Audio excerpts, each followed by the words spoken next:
Welcome to Miss Scarlett. Subscribe and don't miss out on Patreon. Have fun! The aquatic realm welcomed a determined visitor, disrupting the tranquil waters with powerful strokes. Strong legs propelled a body through the liquid world, revealing dedication in every glide. Lung capacity tested, the swimmer pressed on, their arms slicing the surface with refined expertise, a sight of grace amidst exertion. As fingers touched the pool's boundary, the trainer's voice cut through the air, observing the performance. Remarkable effort, young athlete. A strong demonstration of your talent. Yet a fraction refrains from perfection. The coach's words offered a blend of praise and challenge, heard amidst the chaotic melody of the pool. The 26-year-old competitive swimmer had been chasing that personal record for months. With broad shoulders and a lean, muscular physique, honed through years of training, Sutton was the picture of dedicated athleticism. You're overthinking your turns, Reynolds added, making notes on his clipboard. We'll work on that tomorrow. After practice, Sutton toweled off his short hair in the locker room. His phone buzzed with a text from his friend Renee, a photographer he'd met through mutual friends a year ago. Emergency! Need to talk ASAP. Coffee after your practice? Curious about the urgency, Sutton agreed to meet at their usual cafe. After changing into a navy blue t-shirt and jeans, he grabbed his gym bag and headed out. The cafe was busy with the afternoon crowd. Renee waved frantically from a corner table, her camera bag occupying the chair beside her. Thank God you're here, she said as Sutton approached. Dark circles under her eyes suggested she hadn't slept much. I have a catastrophe on my hands. What's going on? He slid into the seat across from her. My model for tomorrow's fashion shoot canceled. Some stomach bug. Renee ran her hands through her curly hair. This is a huge opportunity for me. Shooting for Elysium Boutique's new catalog. I can't reschedule. They'll just find another photographer. That's rough, Sutton sympathized. Can't you find another model? On 24 hours' notice? Everyone's booked. The agencies can't help. She trailed off, eyes narrowing as she studied him. What? Sutton shifted uncomfortably under her scrutiny. You're about the same height as Valerie, the model who canceled, and you've got the perfect build. He laughed. Very funny. I'm serious. Renee leaned forward. The clothes are women's wear, but your swimmer's physique is perfect. Broad shoulders, narrow hips, long legs. With the right styling, you could pull this off. You want me to model women's clothing? Sutton nearly choked on his coffee. Have you lost your mind? It's just for one day. Nobody would know it's you, with makeup and a wig. She stopped, noting his expression. Just think about it. This shoot could change my career. I don't know anything about modeling. It's not rocket science. You stand where I tell you. Move how I direct you. Please, Sutton. I'm desperate here. The pleading look in her eyes made him hesitate. Renee had been supportive of his swimming career, even photographing several of his competitions for free. He owed her. What exactly would this involve? He asked cautiously. Relief flooded her face. Nothing crazy. We'd need to transform your appearance. Makeup, wig, the works. The shoot is for their spring collection. Dresses, separates, accessories. You'd just need to follow my direction. And nobody would know it's me? Your own mother wouldn't recognize you, she promised. I'll get my friend Dominic to do your makeup. He works on film sets. He's a miracle worker. Sutton ran a hand through his damp hair. Just one day, right?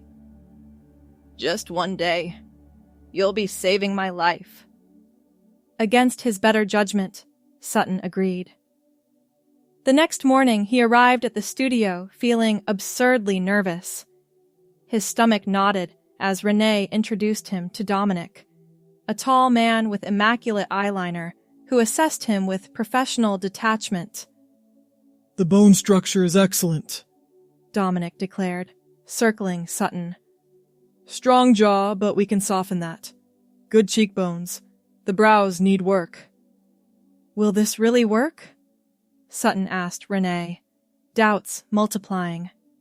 "Trust us," she said, patting his shoulder. "Dominic can transform anyone."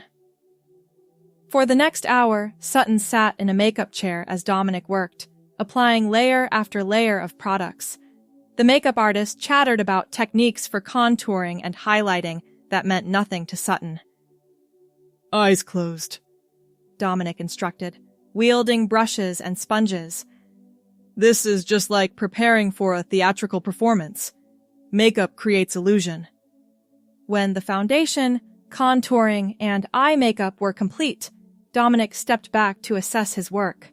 "Now for the final touches. We picked a long blonde wig for you. It'll frame your face beautifully and help conceal your jawline." The wig, when applied, felt strange, heavier than Sutton had expected. Dominic styled it, allowing long blonde strands to fall around Sutton's shoulders. "Look in the mirror," Renee encouraged. Sutton turned toward the lighted vanity mirror and froze. The person staring back was unrecognizable. His features had been transformed, softened, enhanced. The blonde hair changed everything, framing a face that appeared undeniably feminine. "That's me?" His voice came out in a whisper. "Meet Faith," Renee said with a smile. "That's your model name for today." Dominic made final adjustments to the wig. "The styling team has your first outfit ready. I'll help you with that." The wardrobe area held racks of clothing, dresses, skirts, blouses in various colors and patterns. The stylist, a brisk woman named Camille, handed Sutton the first outfit, a cream-colored silk blouse and a structured burgundy pencil skirt. "You'll need these," she added, passing him a padded bra and shaper undergarments. "The changing room is there." In the privacy of the changing room, Sutton felt a moment of panic. What had he gotten himself into? He considered backing out, but thought of Renee's career opportunity. Taking a deep breath, he changed into the unfamiliar garments. The feeling of the silk blouse against his skin was oddly pleasant, smoother than anything he typically wore. The pencil skirt felt restrictive around his thighs, but the shaper helped create a more feminine silhouette. Looking down at himself, dressed in these clothes created a strange disconnection, as if he were observing someone else. When he emerged, Camille immediately adjusted the outfit, tucking and smoothing. She added a wide black belt at his waist and slipped patent leather pumps onto his feet. "Good thing you have relatively small feet for your height," she murmured, stepping back to assess. "Can you walk in those?" Sutton took a few tentative steps. The heels weren't as high as he'd feared, but walking required a different balance than he was accustomed to. "Shorter steps," Camille advised. "And remember to keep your knees together when you sit." Renee appeared, camera in hand. "You look amazing! Let's get started." The actual modeling was both easier and harder than Sutton expected. Following Renee's direction was simple enough. Turn this way, look there, shift your weight. The challenge was moving naturally in unfamiliar clothing, maintaining expressions that didn't reveal his discomfort. "Relax your shoulders," Renee called. "Imagine you're gliding through water. You have natural grace, Sutton. Use it." Surprisingly, thinking of his swimming helped. He found a rhythm, moving with more confidence as the morning progressed. outfit after outfit appeared. A floral dress with a cardigan, tailored trousers with a silky top, a casual ensemble of skinny jeans, and an off-shoulder sweater. "You're a natural," the client representative commented during a break, not realizing Faith was actually male. "Such elegant posture."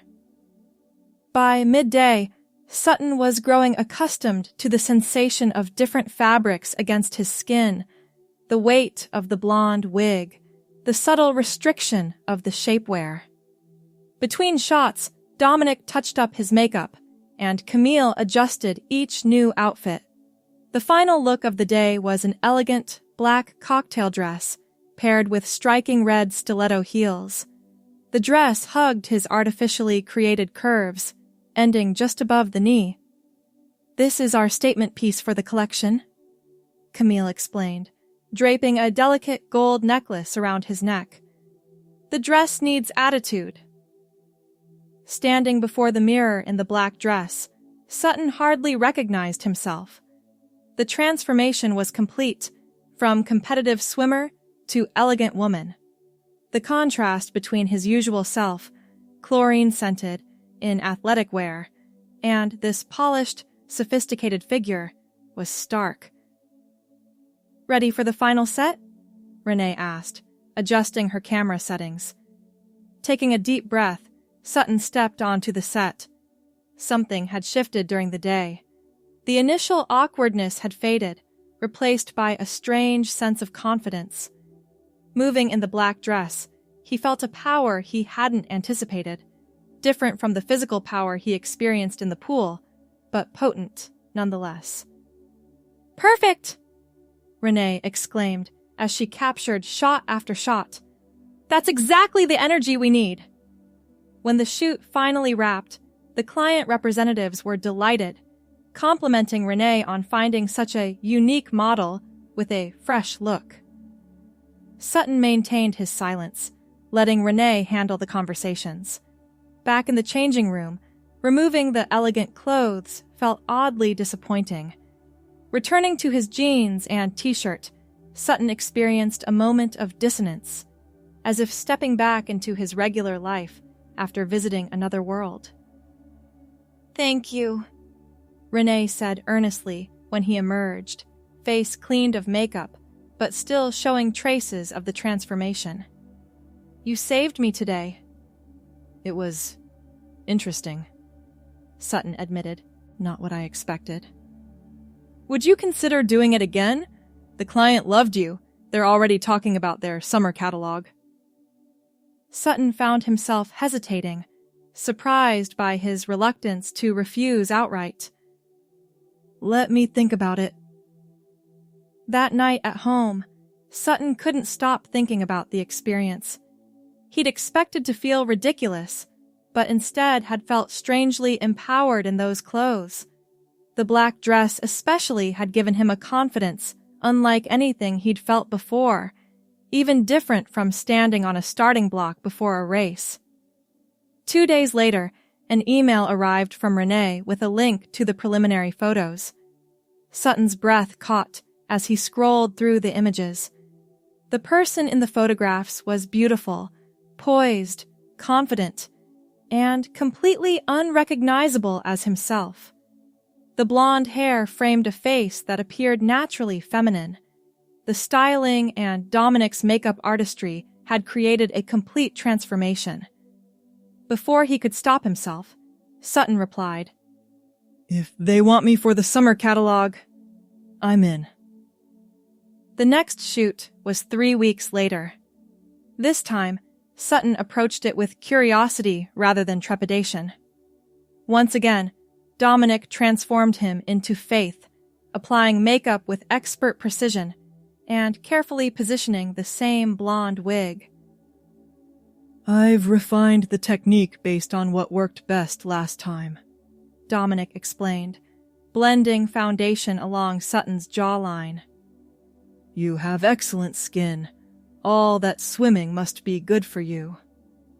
The summer collection featured lighter fabrics, flowing sundresses, crisp linen shorts with matching blazers, and swimwear cover-ups. Modeling the beachwear created an interesting parallel to Sutton's usual environment, though these garments were designed for lounging rather than athletic performance.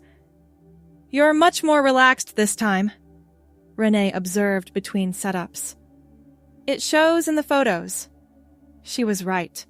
Sutton felt more comfortable in Faith's skin, moving with greater ease in the feminine clothing.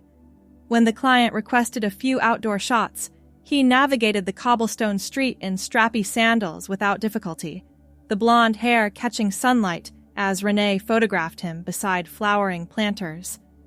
The third shoot came a month later, fall fashion with richer textures and colors. By now, stepping into Faith's identity felt almost routine. The transformation was still extensive, but Sutton understood the process, anticipating each step. After that third shoot, something unexpected happened. Camille approached him with a discreet offer. "The samples from previous collections, we usually offer them to our models at a significant discount. Would you be interested? Your proportions are perfect for these pieces." Sutton hesitated only briefly before nodding. He left the studio that evening with a garment bag containing 3 items, a fitted blazer with a feminine cut, a dark green pencil skirt, and a silk blouse with a subtle floral pattern. At home, he hung the garments in the back of his closet behind winter coats, telling himself he was keeping them just in case another shoot came up. But late that night, unable to sleep, he found himself removing the blazer from its hanger, running his fingers over the fabric, remembering how it had felt to wear it. 2 days later, alone in his apartment, Sutton tried on the clothes. Without Dominic's makeup artistry or the blonde wig, the effect wasn't the same, but the garments still transformed his silhouette. Looking in the mirror, he saw a shadow of Faith. The fourth shoot was for winter fashion. Heavy coats, cashmere sweaters, and elegant evening wear for holiday parties. By now, the client specifically requested Faith for their campaigns, unaware of the model's true identity. After each subsequent shoot, Sutton's collection grew, a pair of tailored trousers here, a wrap dress there. He arranged with Camille to purchase samples directly, creating a carefully curated wardrobe hidden in his apartment. Swimming remained central to his life. In the pool, Sutton was himself, powerful, focused, driven. But increasingly, he looked forward to becoming Faith, exploring a different kind of strength through her. 6 months after that first desperate shoot, Renee approached him with a serious expression. "I need to talk to you about something," she said, after they'd wrapped a spring accessories campaign. Sutton was still dressed as Faith, in white pants and a navy blazer, the blonde hair cascading past his shoulders. "What's wrong?" he asked, suddenly worried she'd discovered his growing collection. "Nothing's wrong. Actually, it's potentially very right." Renee hesitated.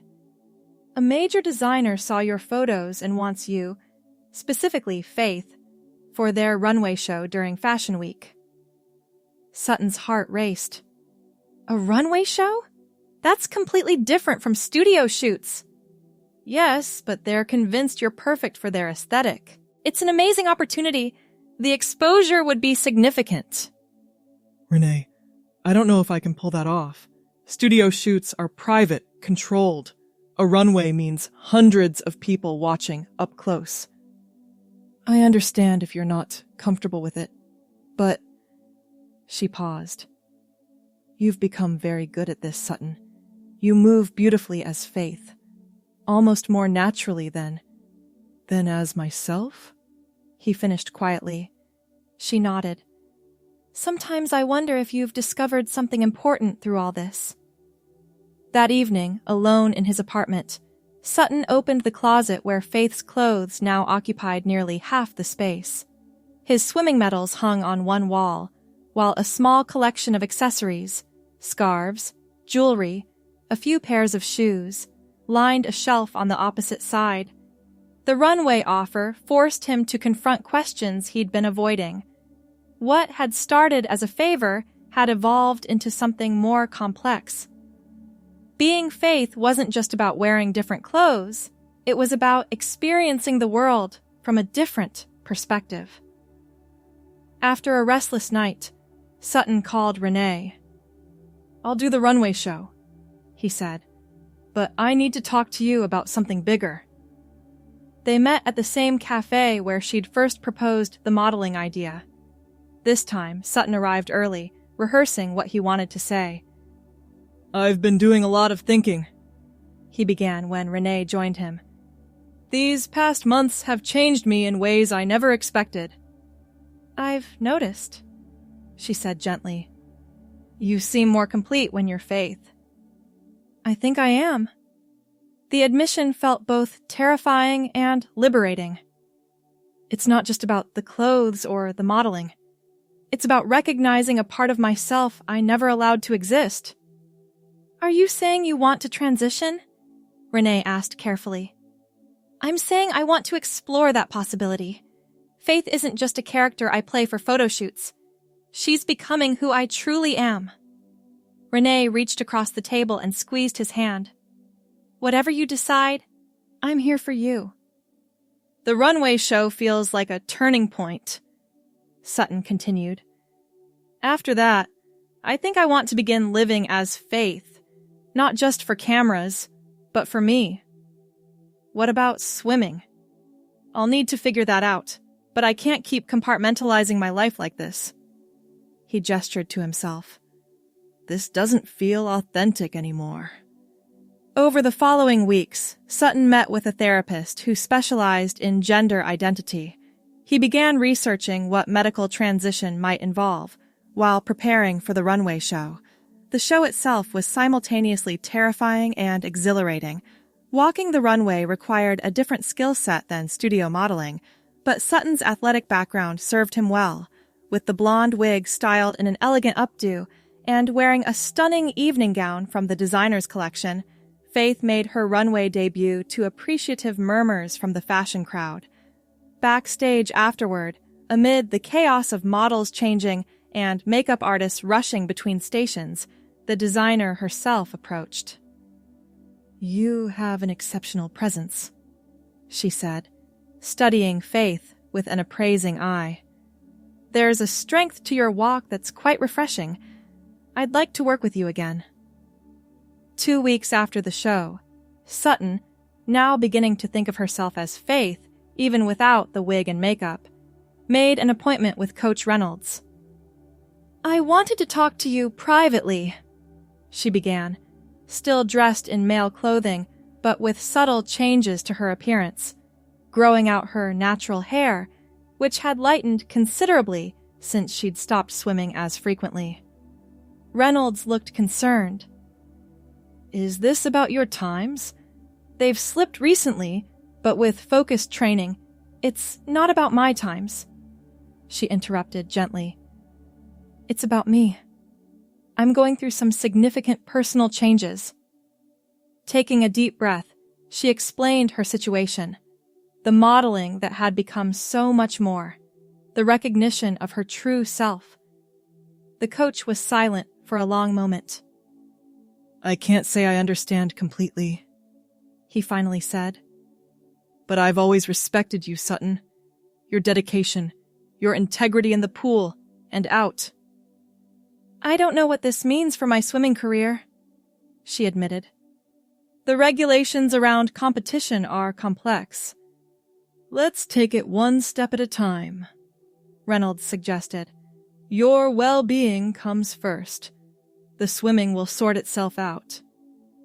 That evening, Faith, no longer thinking of herself as Sutton at all, stood before her closet. She removed the navy blue t-shirt and jeans she'd worn to meet with Coach Reynolds, placing them in a donation box. From the other side of the closet, she selected a simple dress and cardigan. The blonde wig, the one that had started everything, sat on a stand nearby. She'd been growing out her natural hair, but it would be months before it reached the length she wanted. For now, the wig remained part of her transition. As she dressed, Faith caught sight of her swimming trophies.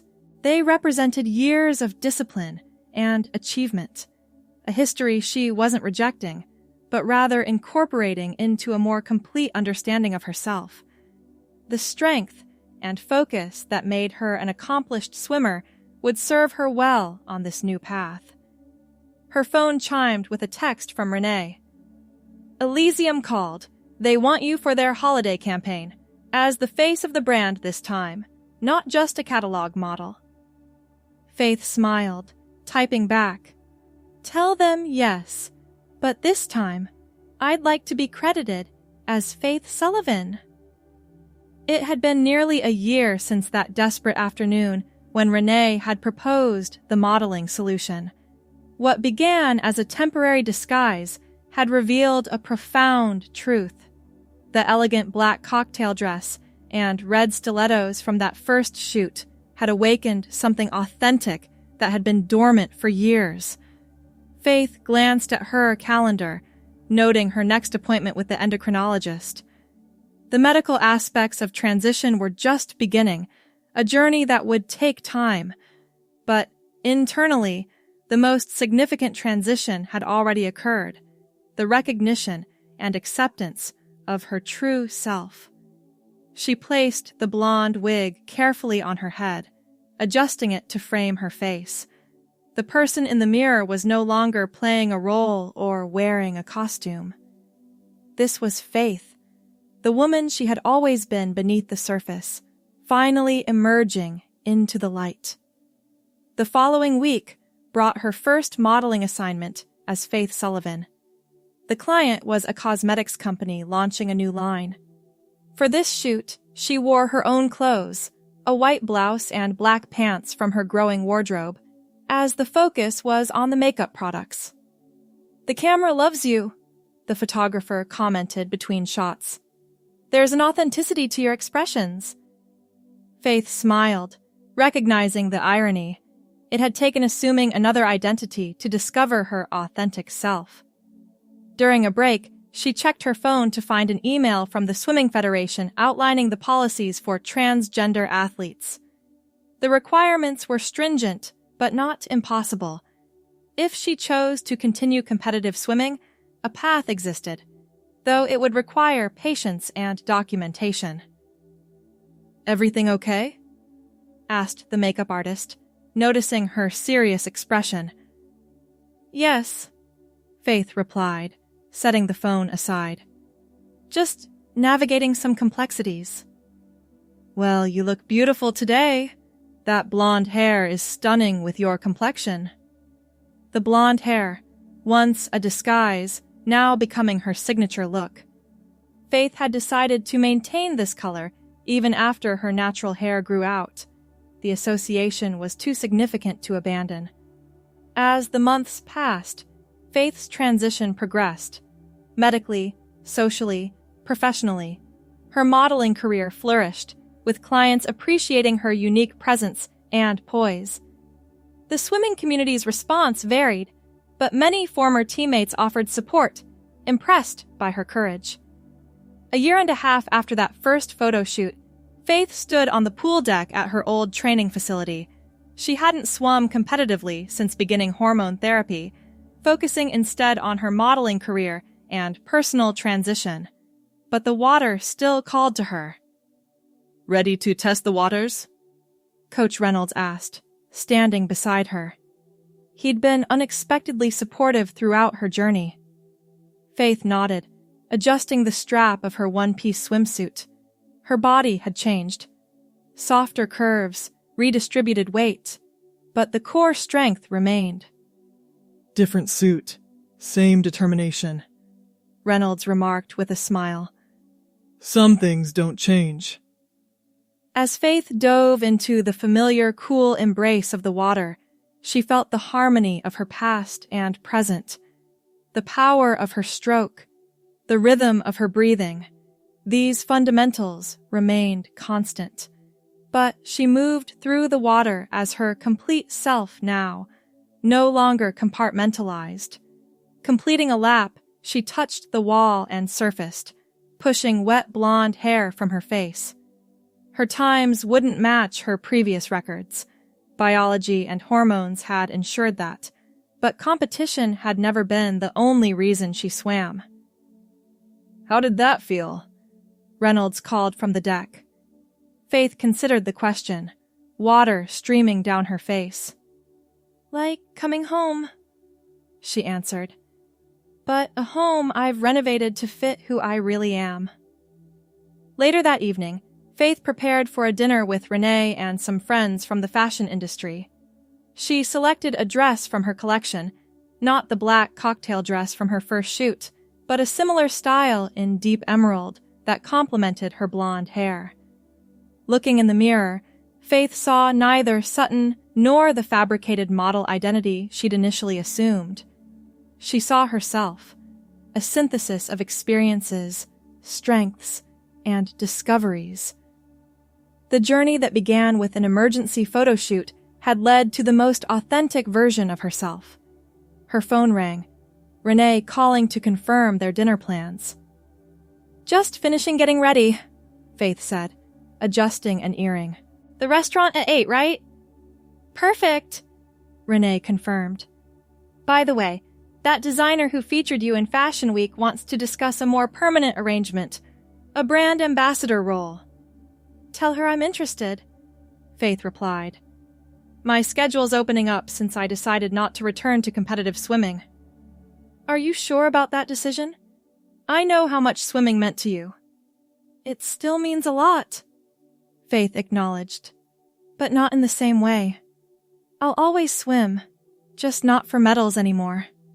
Some transitions are about letting go of old goals to make room for new ones. After ending the call, Faith took one last look in the mirror. The blonde hair framed a face that had softened with time and treatment. The emerald dress highlighted a figure that now felt congruent with her inner sense of self. The swimming medals still hung in her apartment, a reminder of discipline and determination that continued to serve her well. Beside them now hung framed magazine covers and campaign photos, evidence of a life expanding in unexpected directions. Faith picked up her purse and keys, ready to meet her friends. The competitive swimmer who had reluctantly agreed to model women's clothing had discovered not just a new career, but her authentic identity. What began as a temporary disguise had revealed an enduring truth. In becoming Faith, she had finally found herself. Thanks for watching my girlies! Be sure to check out Patreon for more!